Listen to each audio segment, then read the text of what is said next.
Welcome to another program here of Faith Factor. You're with me, Chifundo Dennis Pili. In this program, we are at the Revival International Christian House with Prophet Wakisa Chizaso, where we're going to hear more about this church, about this ministry, and about the mandate of this man of God. Welcome, man of God. Yeah, you're welcome, sir. In this program, I would like the first thing to know, why Reach? Okay, when we talk about Reach, is Revival International Christian House.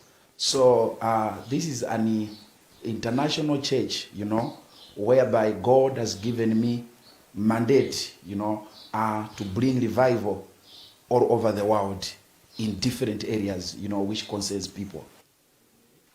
Okay, so I would like to understand, when did this start and where exactly?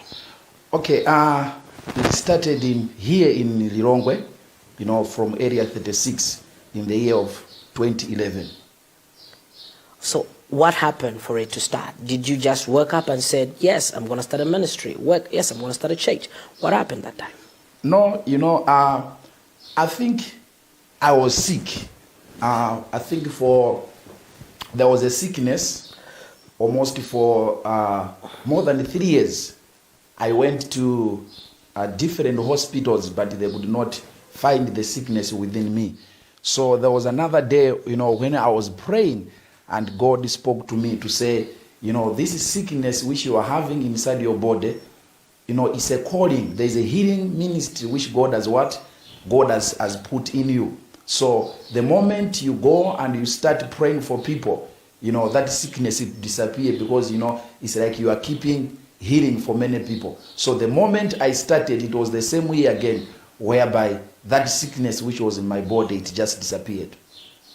What was the sickness, and how you said you had it for some time? Yes. How did it start? How was it affecting your body? I would like to know. No, I was just feeling pains. It was just pains all over the body. When I go to the hospital, they would not find anything, but I was just feeling pain. When they test anything inside me, there was no any sickness which was found. Then that's when God spoke to me. An angel appeared to me to say, this is a healing ministry, which God has put in you. I would like to understand. God spoke to you, and then you said an angel appeared to you. Yes. How did you hear God's voice? How does it sound? I'd like to know.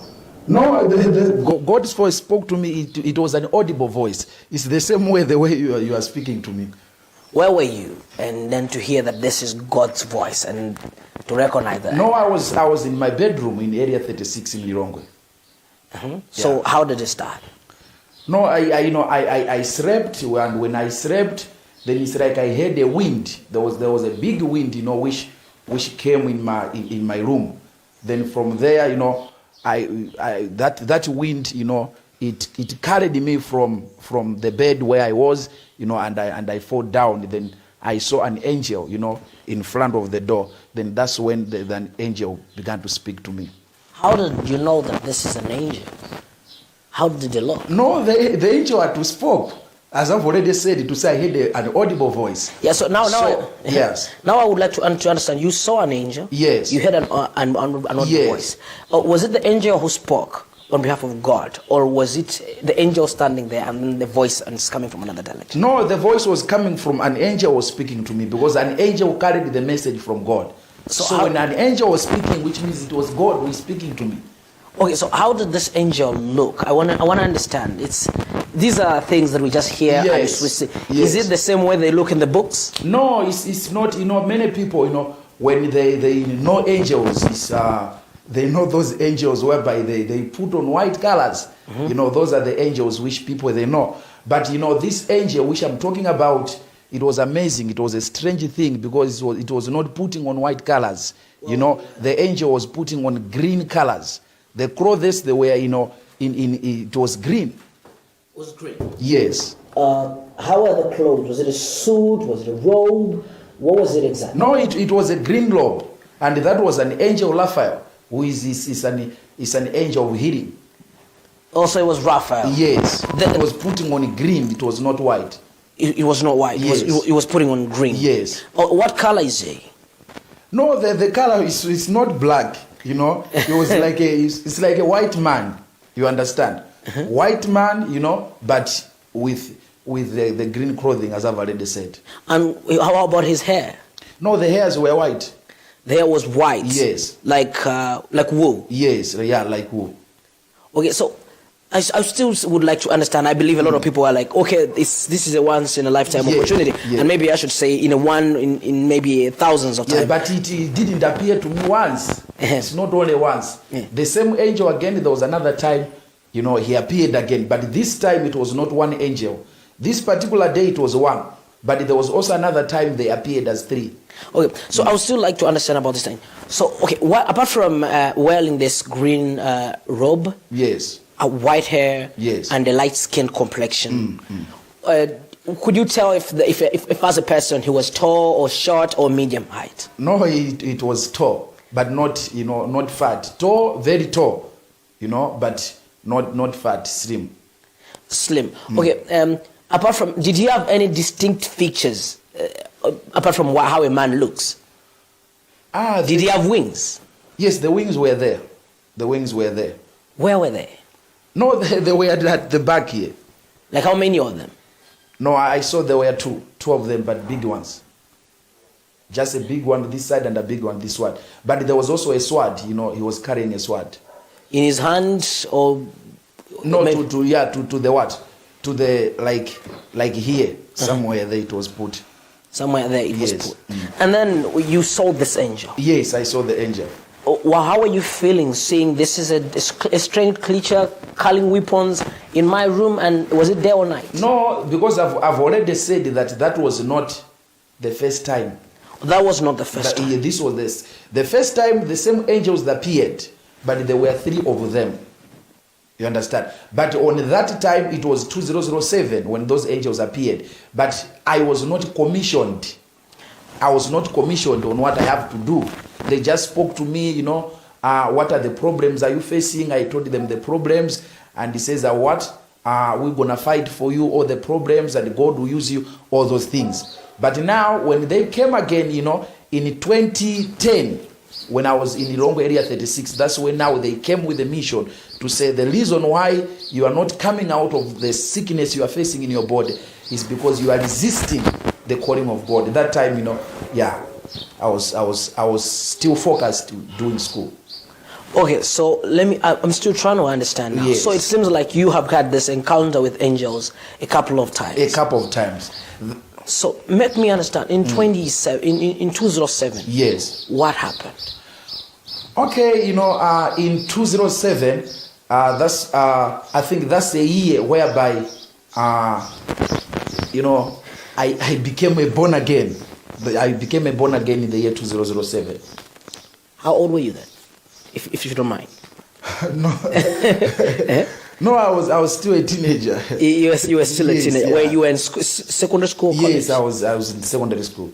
Okay, so you became a born again Christian, and then you say you had an encounter. Yeah, but I've already been a Christian. You understand? I've already been a Christian from childhood.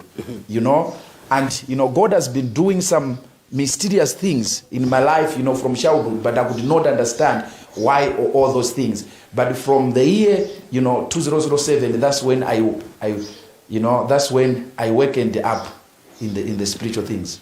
Okay, so was it this visitation from the angels that woke you up? No, not the visitation, but the born again. Okay, that's when I started to understand the things of the spirit. So what did these angels do? What really happened? And at that time, which angels? Because the first time, the 2007. Okay, the 2007. I think those by that time I was staying in Mzuzu. You understand? But these angels, I didn't encounter them in Mzuzu. You understand? It's like the Spirit of God. The Spirit of God, it was during the night. The Spirit of God carried me, but in a vision. And it carried me to what? To my village, in Nkatabe.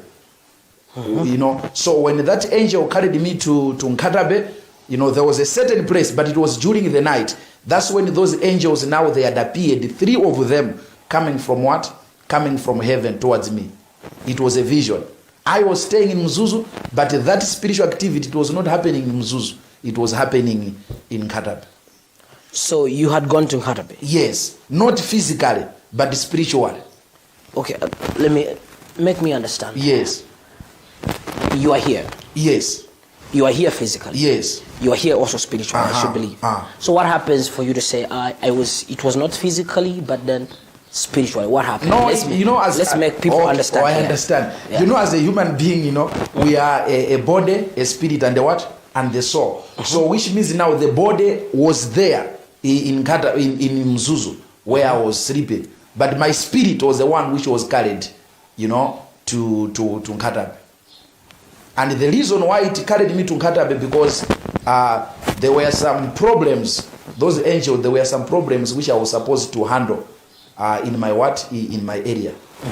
Yeah. Okay, so what happened for you to know that this is Nkatabe? Nkatabe. No, I know, because it's my home. So you went home? Yes, because, and even there where I met them, I made an altar there. That's where I made an altar. And every time, whereby I'm having some serious issues, which I want God to deal with, I go on the same spot where I met those angels. And the moment I go there, I pray, things happens. Okay. It's one of my altar. I would like us to enjoy this moment with you. Yes. So, can you explain to us what happened for you to move physically? How did you know that this is moving spiritually? And now I'm in Nkatabe. What really happened, and what were you doing there? And then what these angels came? What did you do with them? What did they say to you? How did they appear? Who were they, if you know? And then so that the people that are following this program should be able to say, okay, they didn't just graze through the experience. But I want the people at home to say, okay, let's understand the experience of this man of God with the angels, how it started, how it went. Yeah. Okay, I think about moving, about how the spirit moved. As I've already said, that I was sleeping and my spirit, came out and it went to Nkatabe, as I've already said. Before that, there was something which happened again. There was a day I had slept. When I slept on that day, I saw a man.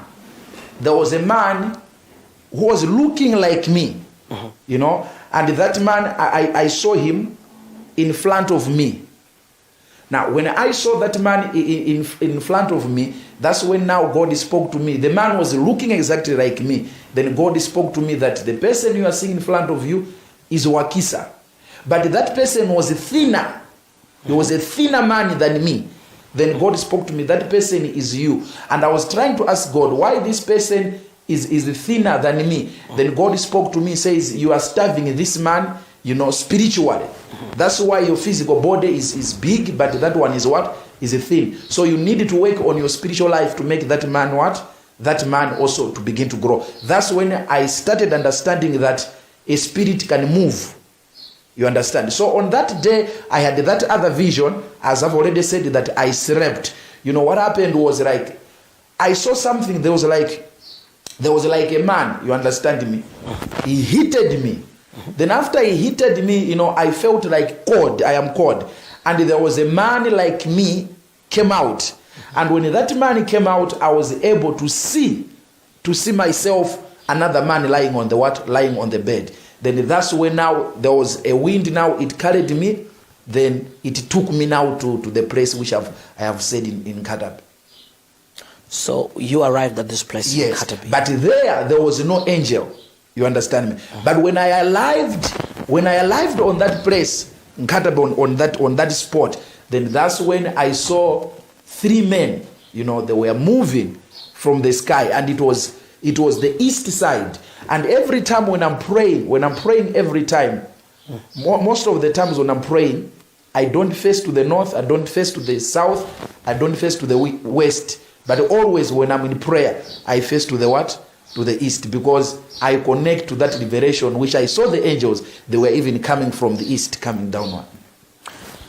So they came and they met you in Nkatabe. Yes, they met me at this place that you're talking about. Yes, but I was not staying in Nkatabe. I was staying in Mzuzu. So what happened when they met you? Did they come down? What did they say that time? No, yes, they came down. They came down, but they didn't touch the ground. You understand me? This angel whom I met in area 36, he had touched the ground on the door. But those ones, they were just in the air, but looking at me. Then that's when they started speaking to me. There are a lot of problems in your family, poverty, diseases, all these spiritual attacks. But now we have chosen you to deliver your what? Your home. But I didn't understand what kind of deliverance which they were trying to say. So what were they wearing this time around? No, it's the same green. They were all wearing green. Yeah, because that's why I've said my angels, my angel. Because every man of God has got his own angels. My angels is Raphael, the green color. That's why even most of my clothing, okay, today I'm not putting green colors. But if you can follow me well, most of my dressing, I love the green colors. Because I connect to that revelation, is my angels. So that's your angels, they wore green. Yes. And that's what you saw. Yeah, that's why even the TV which God is speaking to me in the future, when God blesses me, even on my YouTube channel, there's a channel there which is called the Horn TV. And that way the horn, it means healing on the what? On the network. Because I am a prophet, but God, has commissioned me much in the what? In the healing ministry. That's how we're chatting with Prophet Wakisa Chizaso. Be right there.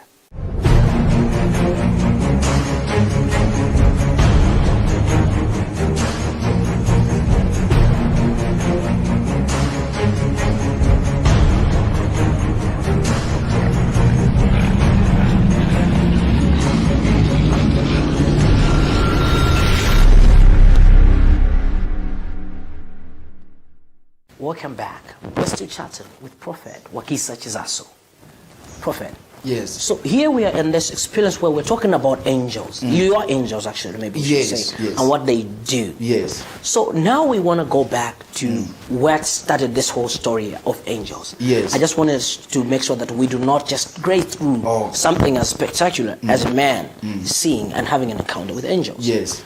Now, this angel that came in 36, he spoke to you. Yes. From there, how did the journey begin? How did you come to say the name will be Rich? Okay, I think at that time I had a fellowship. That was, in 2011, January, I had a fellowship. That fellowship, there is a place in Area 36, Katanta. So that place, I had named it Chisomo Fellowship. It was Chisomo Fellowship.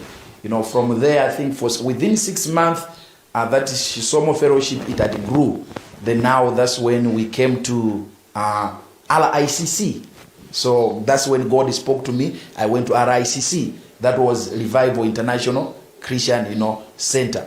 Then in the year of, but it is the same revival.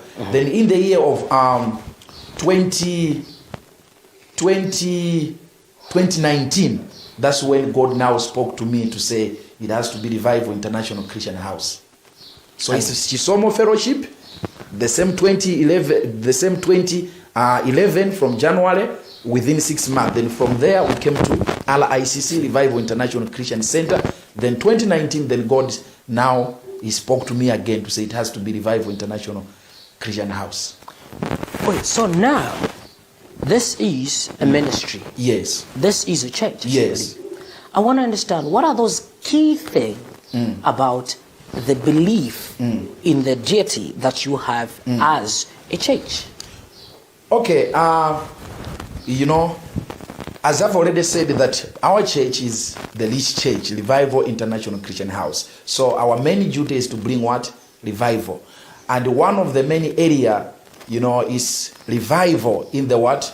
The healing revival. So the healing revival, that's whereby those people who are sick, we pray for them to become what? To become healed. But they cannot be healed, without what? Without faith. So we teach people to have faith on God, so that they can be healed. So we focus much on faith so that they can receive their healing. So the church is built on faith and healing. Yes, faith and healing. So if I am here to say, what are those pillars and cornerstones of the rich church? It's going to be faith. Yes. And healing. Yes, and also love. because you can't be healed without love. There are many people, they are sick, but if they are keeping issues on their heart, there is no way for them to be healed. So we also focus much on what? On love. People must love one another. So love also is one of the pillars of our ministry. So as a ministry, which are those days that you say, okay, do you have a particular day of worship, or are you free to just say, or what really is there? Okay, I think as for the church, we gather Sundays, we gather Tuesdays, and we also gather, especially Tuesdays and Tuesday, Thursday, and Sundays as a church. But as a prophet, because a church is another thing and a prophet is another thing. As I've already said, I've not been called to church. I've been called to to the whole world. So as a prophet, there is no any specific day whereby I should say we should pray. I pray for people every day. People, they visit me every day as a prophet. But as for the church, that's when those are the days. So the church meets on its own particular days, but yes. As a prophet, you are always full-time. I'm always available. Full-time. Full-time, yes. So maybe this will prompt me to this other question. As a person, do you have any other job other than being a prophet? Yeah, there is a job. Because I've got a family, you see. I've got a wife, Prophet Salah, and I've got, 2 boys, my children, Asa and Asha. I have to feed them, you see. So that's where by now I am also into business. I'm a businessman, but I'm also a farmer, to find something which I can be taking care of my family. So there's a Levite who works. The Levite, you mean? Like a man of God. Yes, I am a Levite. Yeah, I am a Levite. But yes, I also do business, and I'm doing farming also. You also do farming. I'm a farmer. So maybe if you can just enlighten us more on how the church itself is structured. Okay, I think on the structure of the church, I am the president of the church as the founder and and the president. But we are also having directors whom I'm working with. We are also having the leaders of the church, executive, and I also have pastors whom I'm working with. So yes. You are the president. Yes. Do you have like a particular annual general meeting, elective general meeting to choose a different president, or you are currently the life president in the church? Yeah, because I'm the founder and president. As a prophetic ministry, it's because God, it's me who heard the voice about this ministry. So it's not just easy just to pass it on to another person. You understand? So currently, I am the what? Yes, I'm the one who is a president. Okay, so you are the president and the founder, yes, and leading in this ministry. Yes, taking this mandate. Yes, going into the world. Yeah. If I were to ask that, what is that key and main mandate that has reached that you intend to achieve? What would that be? Okay, I think that the main mandate is to win souls. You see, that's the main mandate, to win souls, to bring people to God, let them know God. But for the people now to know God, that's whereby God has to what? God has to heal them, and God has also to prosper them so that they can serve God. Because they can't serve God if they are sick, they can't serve God if they are poor. So the main mandate is about winning souls. So it's mostly about winning souls, yes, as the Reach Church, yes, Revival International yes, Christian. Because many people, when they hear Reach, many people, what they think of money. Because, as the word rich, so they think, maybe when we go there, we'll become rich. But that's not the main thing. Yeah. But it's about winning souls. Will I become rich if I can? Definitely. People, they become also rich. Okay. Was that not part of the intention in keeping such a catchy name? Okay. Because, in the Bible, in the book of John, it says, may you have good health. You understand me? It has to be 3 John 2. 3 John 2. He says, I pray for you that you may have good health, you know, and also prosper as your soul prospers. That's what the Bible says. So, which means now, after God has healed you, God also wants to make you what? To make you prosperous, because you have got a divine health, you are healed mentally, spiritually, you can work, you know. So it's about becoming rich. That's not the main assignment. It's a healing ministry. But when you are healed, God also begins to what? To prosper you, as 3 John 2 says. That's how we're chatting with Prophet Wakisa Chizaso from the Revival International Christian House. You have been with me, Chifundo Pili. We'll be here again next week to hear more about this rich church. Thank you for watching. Bye-bye.